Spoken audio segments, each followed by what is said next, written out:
This is a huge deal.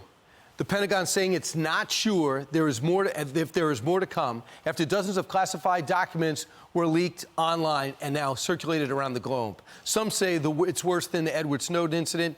I think it could be. Let's see what we know so far. First off, how we found out about it. In January, it turns out some top secret information was on this fringe site called Discord. Now, Discord put it out. They were picked up by Minecraft. Then it was put out on Telegram. Now, Telegram is also often used by the Russians. Now, it's thought that at that time, the Russians started manipulating some of the data because it talked about some of the war casualties that are horrendous, 200,000 for the Russians. Somehow, mysteriously, it's listed at 16,000.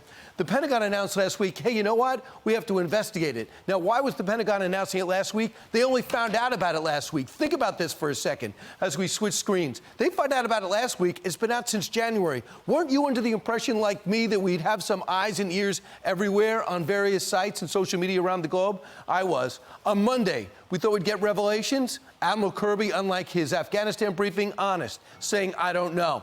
Ukraine understands that part of the intelligence that's leaked is about their surge in the spring. The spring is now, the surge about to happen, so they quickly have to change plans. Also becomes clear that Ukraine needs some missile defense missiles to go into their missile defense systems. Senator Schumer says, hey, I got an idea. You're a Democratic administration. I'm among leadership. Can you brief us on what's happening? After all, this is a monstrous leak. And then, of course, Austin yesterday, the mantra over and over again. We take this very seriously. We're very concerned. What's also very serious is that we're not only spying on our enemies, we're spying on our allies. Now, think about this for a second. We have 53 documents we're focusing in on. Now, I don't have an answer to this, but Jennifer Griffin talking about this yesterday. They're looking at just February 23rd to March 1st. What are they looking for? They're looking for pictures. They're looking for the maps that are online. They're looking to find out why these pages were printed out and possibly are there markings from the printer in which they were printed out from. They include some documents from the CIA and Department of Intelligence. Think about that for a second. Not only Pentagon information, not only intelligence information, but CIA information is now out and about. They say between 5,000 and 10,000 people in Washington had access to this. Did they leave any of it out? And, of course, documents suggesting Ukraine's air defense system is in a low supply. They also talk about they've taken a beating, but also how inept the Russians are. And finally, let's take a look at what's been revealed again. And actually, this is, I think we actually did everything. Oh, I just want to point this out, too. The Egyptians were going to sell weapons to the Russians. But the problem is, we gave them $50 billion worth of weapons over the last 10 years. You would think they'd be loyal to us, what they're doing behind the scenes. Among the people upset, South Korea, Israel, and other allies. Let's bring in John Ratcliffe, former director of national intelligence. John, is it possible to relate this leak to anything that's happened in the recent past? Well, I think the comparisons to Snowden, I think you're right, Brian. It could be worse. The Snowden event was a one-time event. It was a massive volume. It caused grave national security damage. The problem with this is that it may be continuing, and specifically, the documents that have been released already are almost all at the top secret level. And so for your viewers, when we classify information at the top secret level, it means that the unauthorized disclosure of it is likely to cause grave harm to our national security posture. And when you look at these specific documents and what's in them, now you can see why. The granularity and the specifics, even beyond, troop movements and inventories and casualty numbers, in Ukraine is one thing.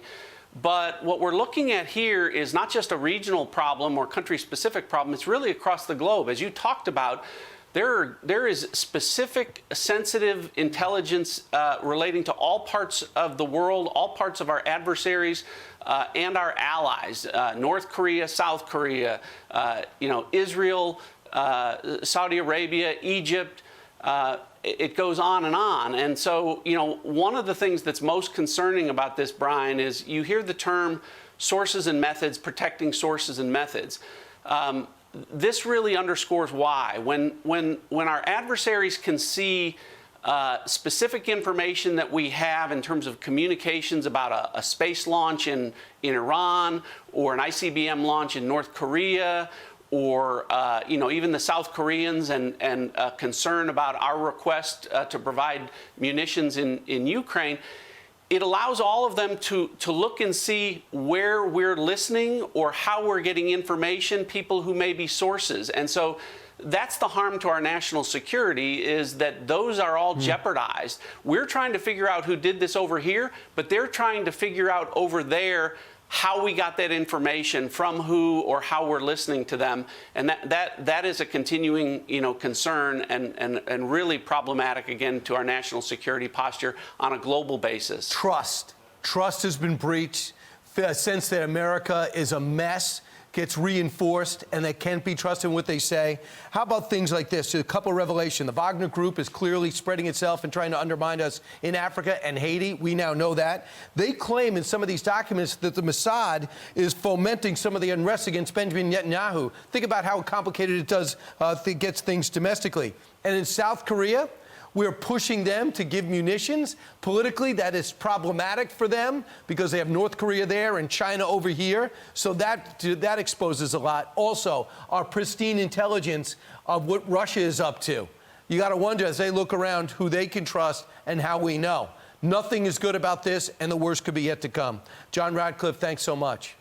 I'm Steve Doocy. I'm Brian Kilmeade. And I'm Ainsley Earhart. And click here to subscribe to the Fox News YouTube page to catch our hottest interviews and most compelling analysis.